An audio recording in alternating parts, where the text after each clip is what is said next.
What's up, everyone? Welcome to episode 21 of the Existential Stoic Podcast. I'm Randy with my buddy Danny. Hey, Randy. Hey, Danny. Today's episode, we are talking about fear. Ooh, fear. Not only fear, but overcoming fear and how to deal with it. Oh, man. Yeah. Just not be a bitch and deal with it. Yeah, you just deal with it. What's the problem? Come on, just deal with your fear. Let's get over it. So, this is something that I thought would be a great episode because I've been dealing with some fear in my life. I've been dealing with fear. Oh, great. So, we're both well attuned in the subject matter. I think we all deal with fear, right? Yeah. So, what is fear? Man. Some people say fear stands for false evidence appearing real. You know what's funny, actually? Epicurus, who argued for the pleasant life, right? Mm-hmm. He said, two of the biggest things that human beings fear is the fear of death and the fear of divine judgment. Ooh. And he said, with reference to those, but any fear, if we learn more about what we're afraid of, we will not be afraid of it anymore. That fear is actually due to ignorance. So Epicurus was an atomist, so he thought everything was reducible to atoms. He thought there was no afterlife, that when we die, and so there's no divine punishment, obviously, either. And he said, once you understand this, there's nothing to fear. You realize you just should lead a pleasant life, live a good life. But I always thought that was interesting, that the idea that fear had to do with ignorance, that it had to do with not understanding something. That makes sense. I was thinking about fear, and I was thinking that, the fear of death kind of underlies everything, because it's this feeling that I won't survive, that I won't be able to handle it, something like that. And oftentimes it's like the fear of failure, and even sometimes the fear of success. Like, yes, right now, one of the things that I'm dealing with is just this jump that I'm making in my life, where I'm basically going to do exactly what I want to do with my life, but it's scary because all the certainty's gone. Well, that's the thing, right? Because it's the uncertainty that we fear. Most of us would take a crappy situation that we're comfortable with over we're afraid of the change. We're afraid of something new, right? Which is insane, but it's also true because we're comfortable. We know it. Even if it's terrible, it's secure in a way, right? And I think that's one of our biggest problems. So, I think there's many kinds of fear, though, for sure. But, I mean, that's one thing I guess we could ask is, can we kind of all talk about them the same, or are they different? Because I was thinking about this, the fear of death, too. I think a lot of people, it's also, like the ancient Greeks, they lived for immortality, right? Whether it's having children, or whether it's doing something great so that people remember you in story, or leaving a great work behind, this feeling that you had to leave something of yourself so you continued on, even after you died, right?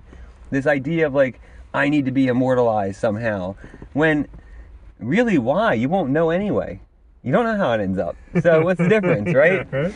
I would think that with all the fears, yes, they can be categorized, but I would also say that they're all the same, because fear is really a belief. Like, when you look at it, I kind of look at fear and faith as the same thing, but just going in opposite directions. And I'm not saying faith in God. I'm saying faith is a belief that something positive will happen. Like faith in oneself, or faith in the outcome. Whatever. Exactly. That I'll have a good outcome, whereas the fear is I'll have a bad outcome. Oh, I like that. Kind of like the positive and negative sides of the same thing. Because the outcome hasn't happened.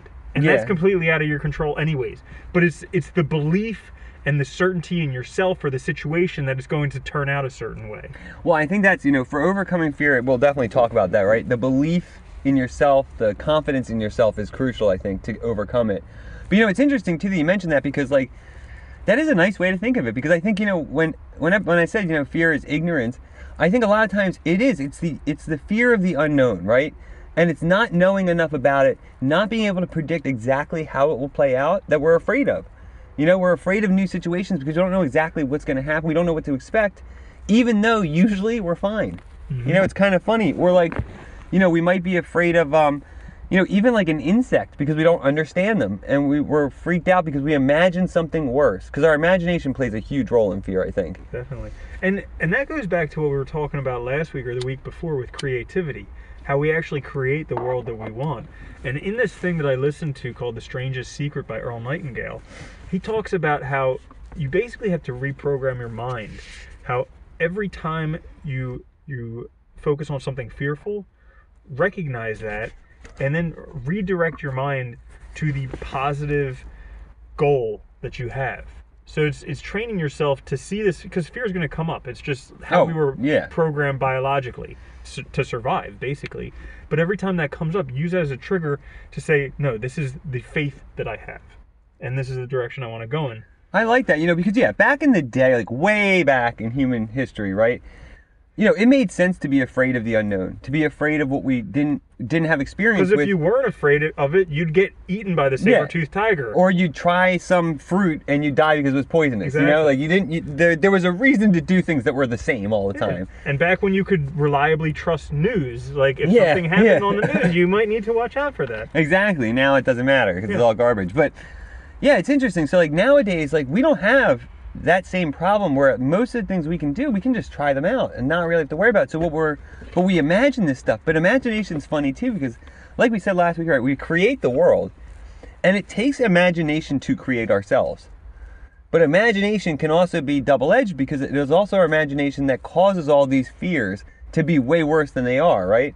Because we start to imagine the situation, we imagine all these things going on or happening that are bad or negative. And you know what's crazy? It's always the fear, the imagining of it, that's worse than the actual situation. Oh, hell yeah, every time. Like for so long, I avoided paying off my student debt, and it was just this big fear that I had, this big hurdle. And then when I started just going after it, it wasn't that bad. No, exactly. It's funny, like and that's what I find funny too. Like I had the same issue with student debt. I would avoid it at times, because I didn't know how to handle it. But then you start chipping away at it one thing at a time, and even if it's slow, you make progress. You find ways to figure. The thing is, once you get that ball rolling, it just keeps picking up momentum, right? Yeah. And eventually you'll chip it away enough that you'll get it done, and it'll be gone. Yeah. Well, so that's all for the episode today. Yeah, we're folks. done. Thanks for just get over it, you pussy. Do it. Yeah. So, anyways, for people who are dealing with fear, because fear can be crippling. It can, yeah. You can just feel like the world is coming to an... I'm sure that fear has even pushed people to suicide, which is like crazy, because that's a very permanent solution to a temporary problem. It is, yeah, it is. And it's unfortunate when that happens, I think. Fear can... I think fear coupled with imagination, anxiety, depression can be very overwhelming. Because it's like, we talked about the negativity loop before, right? It's this sort of negative feedback loop that just builds on itself, and it really can stress a person out and make them feel like nothing matters or they have no value or whatever. When in fact, I think a lot of times to get over our fear, the important thing is to take action, to do something. Bingo. And realize that, hey, it's not that bad. I can fail.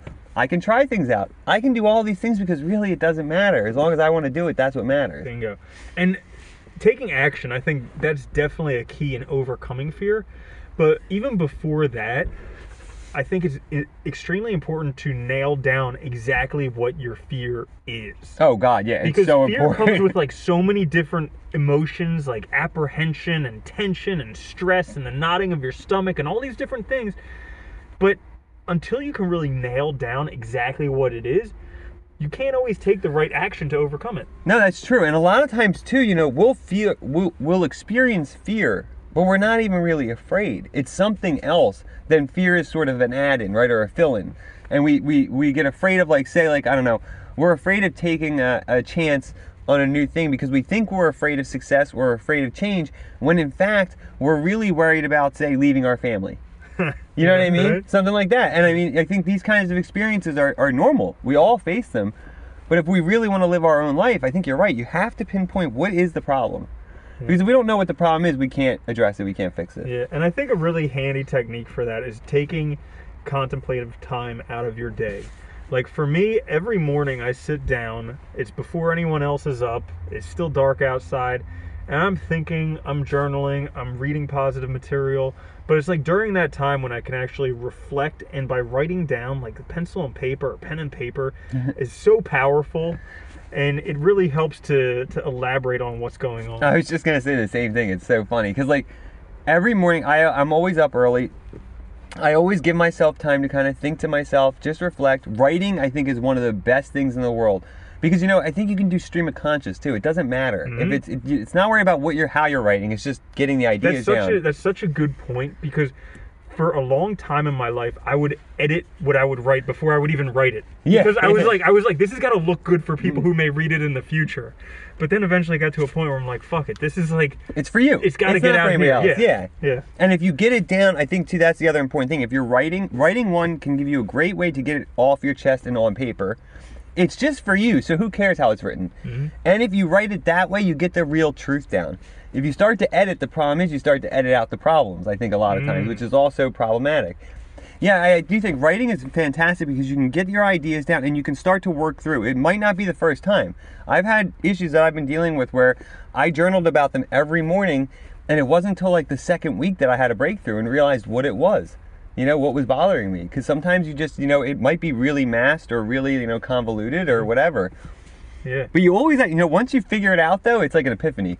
It really is, because it like Yeah. so like part of the problem with me was I was putting such a time constraint on myself. Like all of a sudden there was this day that it had to happen by, because that was when a contract was either over or renewed, and that put so much stress on me because it had to happen by that day. And then I was reflecting on it and I was like, you know what? It doesn't actually need to happen that day.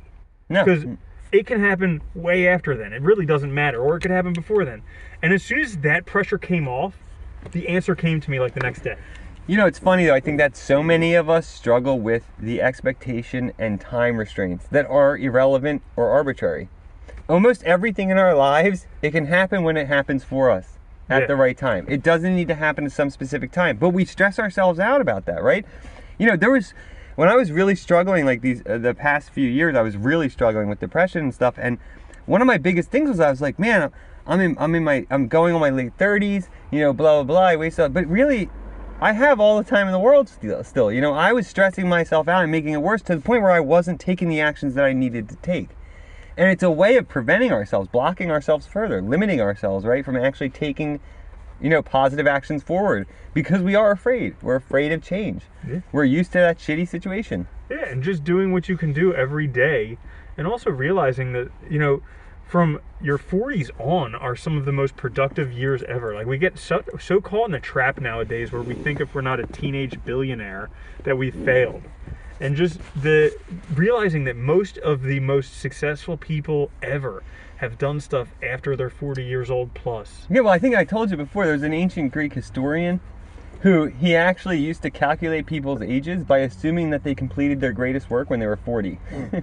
Which is awesome, right? Because but it kind of makes sense. I was thinking about this the other day, actually. I don't know why we've talked about this a lot, the idea that, 40 to 60 is really but I think it's because, I've noticed in my own life, I'm going to be 39 this year, that really you just feel more sure about yourself as you get older. You're less worried about all the bullshit. You realize that this is your life. You might as well live it however you want. And I think that really is part of it. You just feel more confident in yourself because you're less worried about all the bullshit out there. Mm-hmm. And I feel bad for people who never get to that point, because there is so much bullshit that people worry about that's not necessary. Yeah. Oh, definitely. And it just takes us away from living our own lives. Definitely. And there was something that I wanted to touch on earlier where you were talking about how we stress ourselves out about the time constraints. Oh, God, yeah. And basically, it's the time constraint where that exists in our life, it's in this competitive mindset. Yeah. Like this scarcity mindset where I need to get mine before somebody else gets it because there's a limited supply. And really, that's totally not how the universe functions at all. Not even close. It's close. a completely infinite universe. And really, you'll get it exactly when you're supposed to get it. But by thinking that it is a limited supply, that there's a fixed supply, that it's going to run out, that you have to get it before everybody else, all of a sudden that constrains you to the competitive mindset, and you're much less likely to get it. Not only that, too, I think when you set these arbitrary time restrictions on yourself and you feel rushed, you're also more likely to fail or give up because it's not happening at the right time. You're not putting the time in to actually develop the skills. You're not actually enjoying it. And I think, the greatest things we do in our lives are things that we enjoy. Yeah. When we really enjoy who we're becoming, life becomes really amazing because the process becomes fun, right? Yeah. It becomes enjoyable to live. Yeah, and I mean, enjoyable things happen in the present moment. Oh yeah, we talked about this it's not, too. Yeah. yeah, it's not when we're trying to do something in the future, in the past. And I always get reminded because it'll happen throughout the day where I feel like I'm rushed, like all of a sudden I'm behind and I need to get to work on time. Oh God. And then like I'm struggling to get my sock on and I start cursing and all this stuff. But then I remember this thing, I think it's from Navy SEALs or something, where they say that slow is smooth and smooth is fast. Yeah, it is though. Yeah, it is. So I remember that, and I intentionally slow myself down, even slower than I think I need to go to make it smooth. And before long, It's things over. are flowing again. Well, no, but that's just it, right? We let our stress, our anxiety overwhelm us, and everything becomes hard. And we start forgetting things, we start misplacing things, right? And I mean, it just makes the whole process terrible. Yeah. Whereas if we just take our time and don't let ourselves stress about it, things happen as they should, very smoothly. And we've done these things a million times before. There's no point in stressing about it. But I think one thing we have hit on so far related to fear is that we have fears about everything, literally related to everything. And I think that's one of the things about being human, right? We have fears about relationships, about objects, about the world, about our existence, about big questions, about success, about failure, about expectations. Why do you think we still have fears? Because for a while, evolutionarily, it seemed like they made sense. But why do you think we still have them? You think it's just we haven't adapted enough, or could they still be useful? I think they're still useful. I always do think that, like, there is a side of fear that is valuable, and I think it is about perspective. It's same with suffering, right?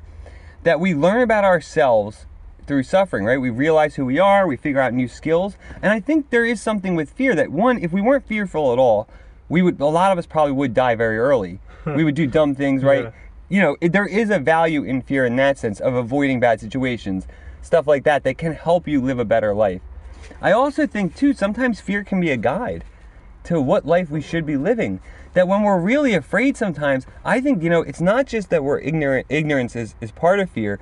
I think it's also, fear can be very much directly related to taking full responsibility for ourselves and actually living our own life. And there is a certain fear related to that, but it can be a guiding, it can be a guiding star, right? To find, we were reading this book called The North Star by Martha Beck. Mm-hmm. Yeah, and she talks about this, and I think it's actually it's a very good point, which is, looking at your fears, they can help you find the right life for you. Because what you fear often is taking responsibility, and you fear being yourself in the world, right? Bingo. Being who you are. Yeah, that's such a good point. It reminds me of this Will Smith quote where somebody was asking him what he fears, and he said he fears fear. And he just, whatever he fears, he just goes after it and he does it. And that can be such a good guidepost in your life, like you were saying, because that, like, imagine being the person who just attacks fear. Yeah. A courageous person. So here's another thing that I wanted to add to this.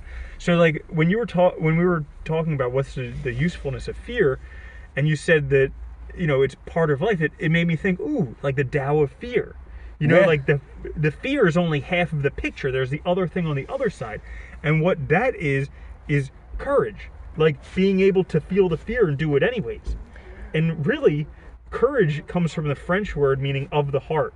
Yeah. Because French cœur is heart.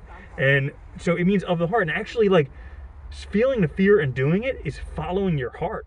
I really like that, right? Following your passion, following your heart, doing what you're supposed to do, essentially. Yeah. You know what I like about this too? This whole point is that, I think we're trained at a certain age, and I think it has to do with education and also how our society is, that failure's bad, that we should avoid things that we're bad at, that we shouldn't try new things, that we should always, our expectations should be very immediate. We should always look for pleasure. And what happens is we end up avoiding fear, suffering of any kind, and that can lead to a very hedonistic, empty life. And I think one of the things you see in a lot of these philosophies, we've talked about them in other episodes, is this rethinking of fear, rethinking of suffering, and starting to look at them as something positive. Look, they're a part of life. And I don't think they're anything that should be denied or excluded from life. They're natural, but the problem is how we think of it, how we look at it. If we're always trying to avoid fear, if we're always trying to avoid suffering, that's going to affect us very negatively. And I think we're never going to live the life we want. We're always going to be victims. We're always going to be looking for distractions, ways to take ourselves out of our life because we can't handle it. But if we start embracing it, like you said, going towards it, being courageous, we start to find the path we want to live, and we start realizing that these things are not that bad. It's just it's a physiological reaction to something, right? Or it's a chemical response to something that's necessary and can be very useful in life. Yeah. It's almost like what's your default belief in life? Like if you're addressing fear and it's causing a problem, it's like, well, the default belief is I should be comfortable. Life should be easy. Yeah. But how about instead, like, the default belief being I'm in the process of accomplishing my goals, and this is just a step in the process.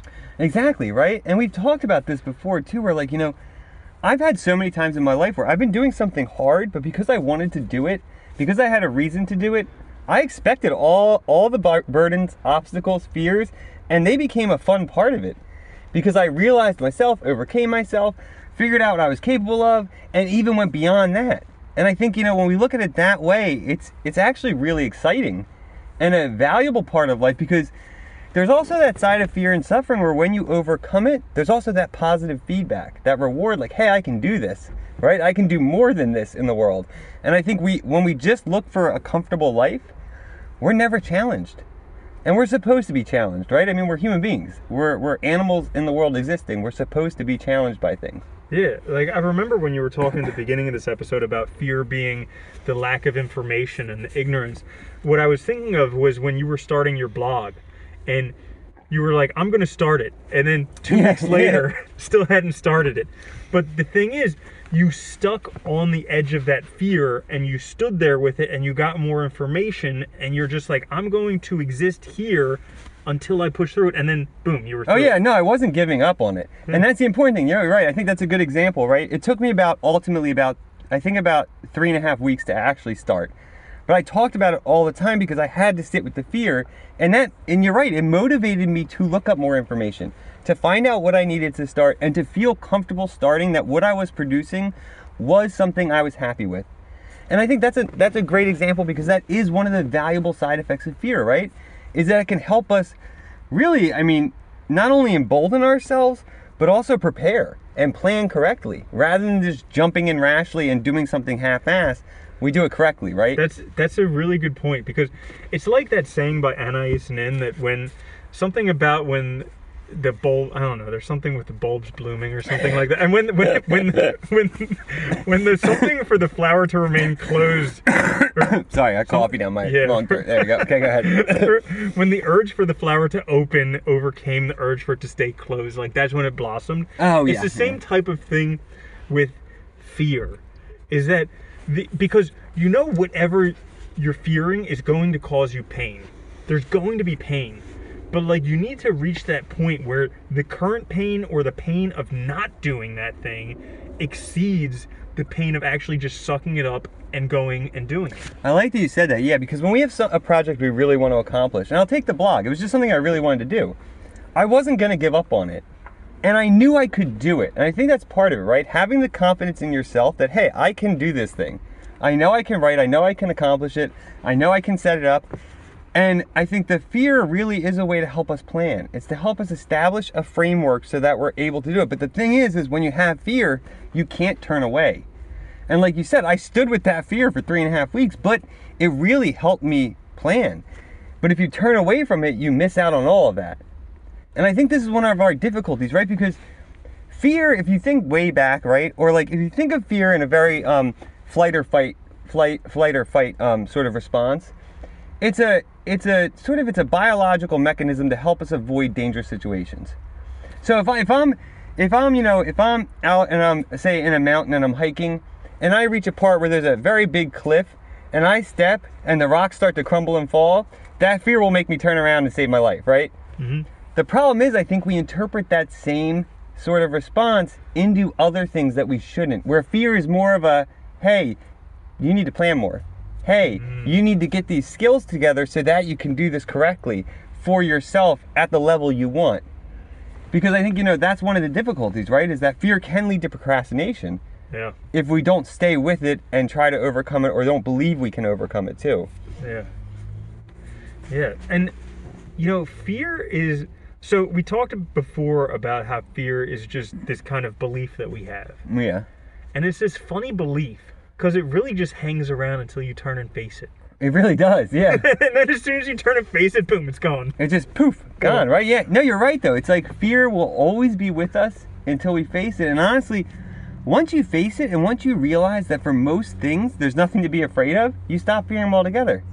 Because you realize, like, I don't need to be afraid, I just need to plan. I just need to do X, Y, Z. I just need to do it. I can do it, you know? Like, Yeah, and it's like if all fears boil down to the fear of death, well, that's going to happen anyways. yeah. And there's so much medical research and even spiritual stuff that says like the actual death is like one of the best release moments that you have in your life. It's just like all the tension and the pain and whatever getting up to that moment. That's the terrible part. But we have that giant fear, and if the root of all fears is that, well, we're dead anyways. We like are. in 100 years, we're all dead. And you know what's funny? Like, I know we said this before, and look, honestly, if you read any philosophy, any self-help books, you will hear this. And it's fine because we need to be reminded of it. We only have this short time on Earth. Whatever else you think happens is immaterial. If you think you have an afterlife, that's fine. I mean, it doesn't matter. Yeah, but it doesn't matter now. Yeah, it doesn't matter now. The fact is, right now, you have X amount of time, however long it is, here and now. Why aren't you using it? That is, I've been asking myself that question more. Every time I find myself struggling, afraid, or just wasting time because I'm trying to distract myself from something else, I ask myself, I'm like, why am I wasting my time? What the fuck am I worried about? Honestly, like, who cares about any of the shit? Because if this is my time, I should be doing what I want, right? I shouldn't be stressed about all this other stuff. Like, if I want to do something, I should just go for it, because what is there to lose? What's the worst that happens? Oh, it doesn't work out. So what? I learned something. I tried it at least. I know I tried it, and then I don't ever have to regret it. Bingo.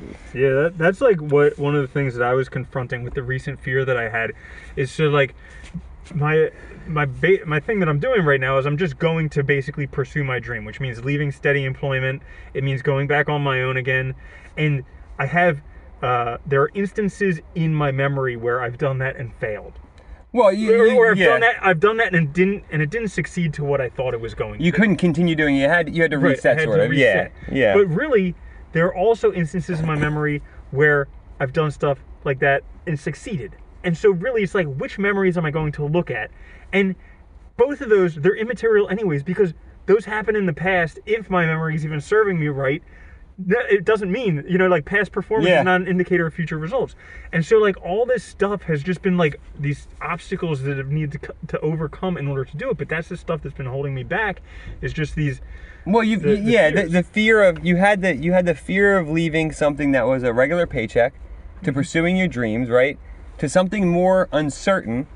But you've also, like you said, you also can look back in your past and you have these experiences that prepare you for it. You have the preparation done. You have the skill set there. You don't need to worry. But we all have these fears, right? And so why would you deny yourself living the life you want for comfort when comfort is going to make you unhappy long term? That's perfect. So that's exactly one of the things that I was doing in my life was I was like, okay, 40 years from now, I'm going to be an old man. All right. And I'm going to be looking back and I'm going to say, hey, when I was this age, am I happy that I stuck at this job that I didn't like, just kind of sucking it up and living this life that you're supposed to live? Or am I going to be happy that I tried my damnedest to do the best to live the life that I wanted? And I was like, yeah, that's the one. That's the one that I need to do. Yeah, right, the latter. You want to take that chance. It's like, who cares if you fail? Because at least you failed trying to do what you wanted to do. Well, that's the other thing, right? Is that I think we make this confused judgment that if I stick with the regular path, if I stick with what's comfortable, at least I'm secure. But guess what? Security leads to regret and leads to ultimate failure because you failed yourself in life.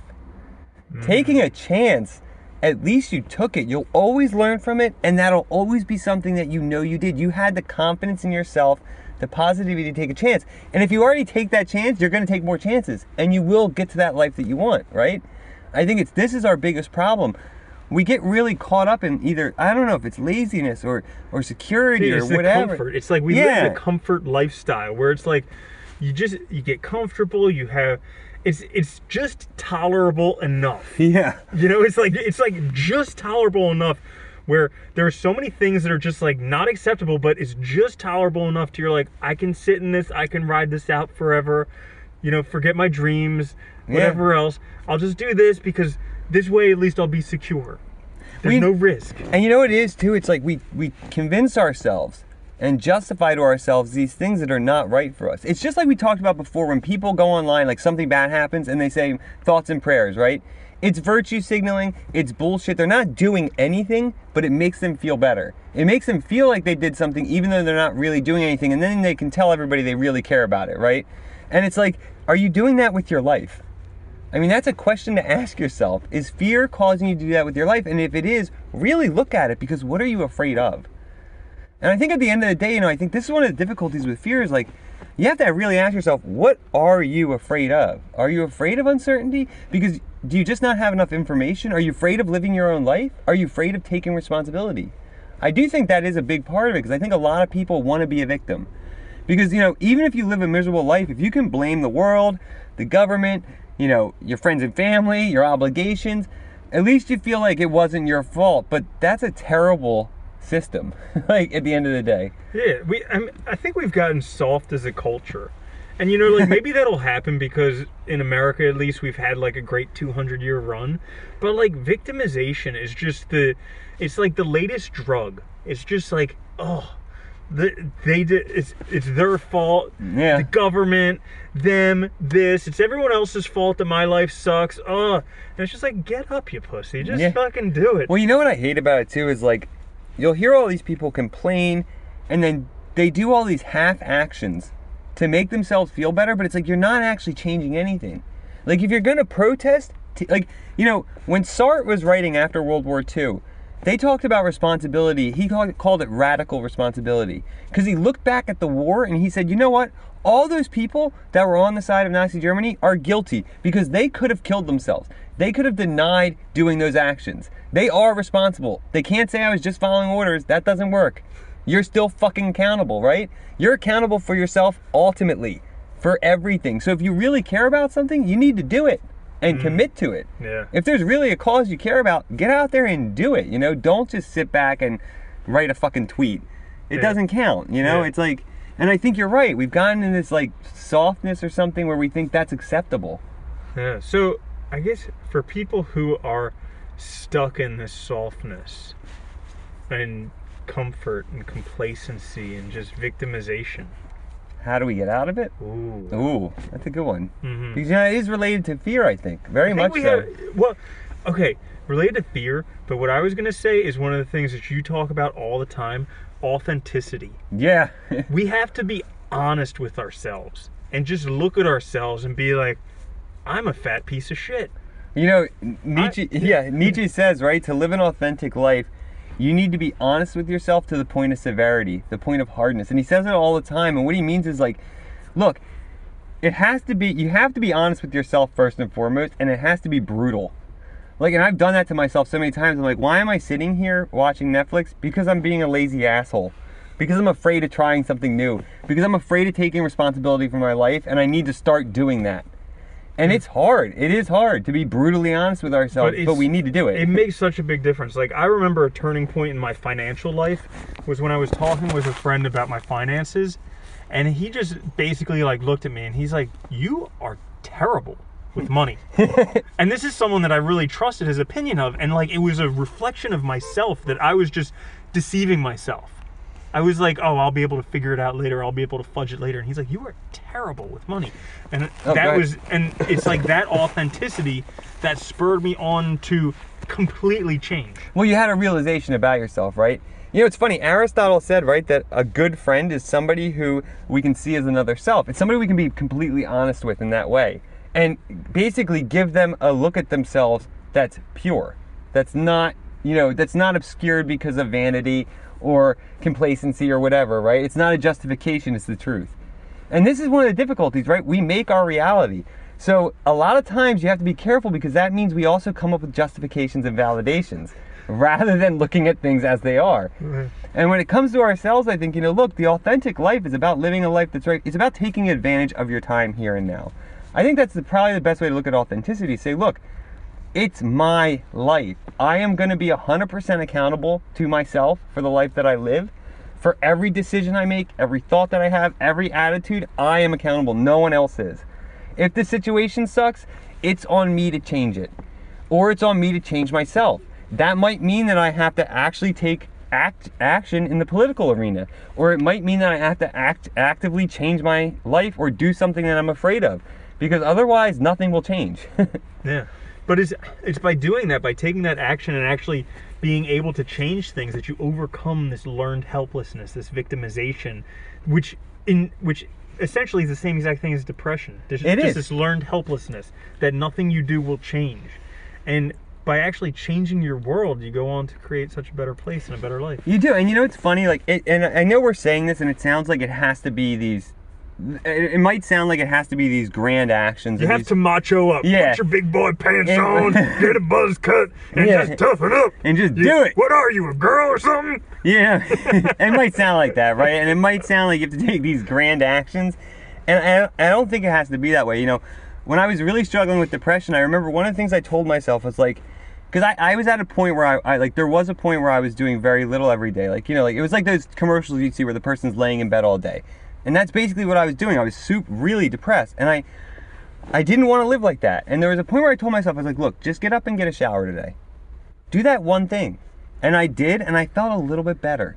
And it's like, as soon as you start taking incremental actions and taking responsibility for them and for yourself, you just feel better and better and better and better, and everything becomes easier and easier. There's still challenges and difficulties, but you look at them differently because you see them now as something, it's living. It's not a burden, right? I mean, it becomes part of life. It becomes something great, I think. Yeah. Rather than this thing that we have to fear or run from or hide from. Yeah, and being grateful.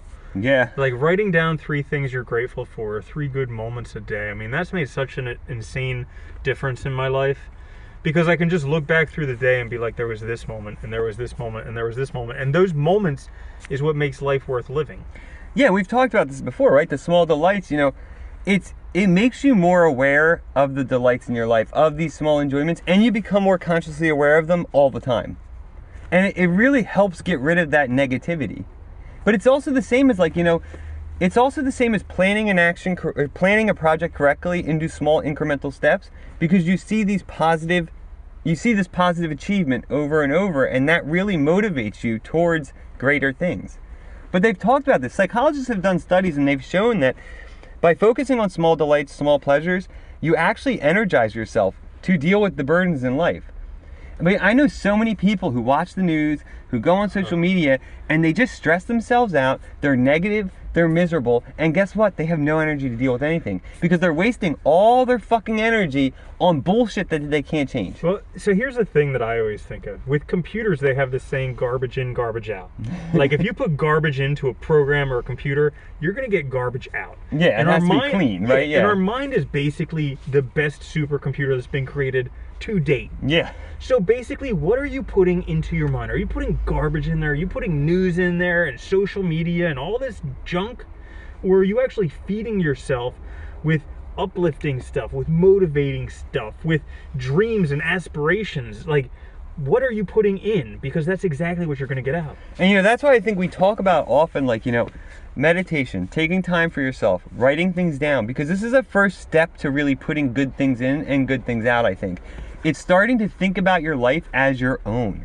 And I can't stress it enough, but set yourself a schedule to read a book. It doesn't have to be fast. It could be 1 book over the year, but just anything positive where you're putting good things in, you will start to see dividends and returns. I mean, very quickly, because really, we're meant to live, I think, a good life. We're meant to be able to do whatever we want. We are the ones holding ourselves back. Yeah. We're the ones imagining the fear, right? I mean... Yeah, and you got to dig out your dream. So many people are just living these lives that they're just completely broken. Find out what that dream is. It doesn't matter if you're not living it now. Because guess what? Whatever you did in the past got you to now, but now you can choose to do whatever it takes to get to that dream. Yeah, and I think, what we were saying before, too, with fear, understand the difference between the fear of dying. Like I said, like if I'm hiking on a mountain and I step and all the rocks fall, I know to turn around because I don't want to die and I don't want to kill myself, right? So I don't want to take that chance. It's not worth the risk. However, if I'm afraid of starting something new, why am I really afraid? And be honest with yourself, brutally honest. Am I afraid of being accountable for myself? Am I afraid of failure? Am I afraid of success?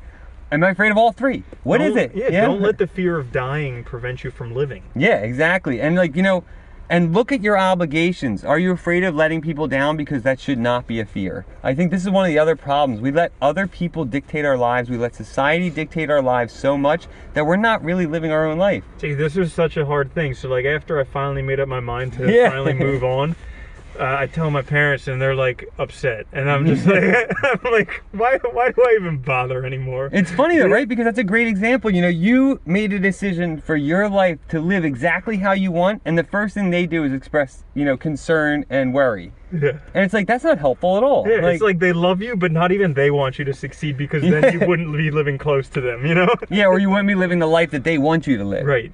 And I think this is the other issue, right? I think a lot of us do fear owning our own lives because it also means we have to face those relationships in our lives that are holding us back. And we have to face those things that we need to say no to. And we've talked about this tons of times on this show, but learning to say no and yes at the right times is so crucial to living your own life, right? Because you have to say yes to things that are good for you and no to things that are getting in your way, distracting you, causing problems. Sometimes that means saying no to social media, no to the news, no to your family. It means living your own life. Even no to work if they're bothering you after hours all the time. I mean, you have to stand up for yourself to live your own life or other people will take it from you. Boom. So, we talked a lot about fear, overcoming fear, just dealing with it. Dealing with it? Any final thoughts that you have on fear, addressing fear, overcoming it, helpful, handy tips? I mean, I think, look, I'll go back to a couple of things we said already, but I think they're critical and they're worth saying again, which is, I do think a lot of times fear has to do with ignorance. And what I mean by that is that we don't know ourselves enough. We don't understand what we're afraid of. And I think really facing fear is also a way to plan. It's a way to learn about ourselves, learn what we want. Use fear as a guiding star. Understand what you're afraid of. Use it as a time to plan and to then start pursuing it. But also realize that this is your life. Take chances because literally this life is going to be as good or bad as you make it. No one else is going to determine that for you. It doesn't matter where you live. It doesn't matter anything. You can actually make it better, but you need to do it and you need to take accountability. I think that's like the three things I would say. Great. And I would just say that whatever it is that you're fearful of, whatever your fear is, it's worth it to address that. That's a good one. Yeah, I like because that fear is causing you so much pain that really addressing it is going to be the biggest relief you'll ever find. Yeah, like Randy said too, even like in my situation where I sat with it for 3.5 weeks, but sometimes you need to do that. And don't let it go, because if you don't address it, I think you're right, that's probably one of the best ones, is just address it because it's important in your life. If you're afraid of it and it's hanging on like that, it's something important. Mm-hmm. Whatever it is. Great. Well, awesome. I think we answered a lot of questions there, guys. Thank you so much for listening. Make sure to subscribe, share the episodes with friends and loved ones, and we will catch you back midweek for another quick fix. Oh yeah, quick fix this week. Woohoo! Woo! All right, I'll see you later, Danny. See you later, Andy. Bye-bye.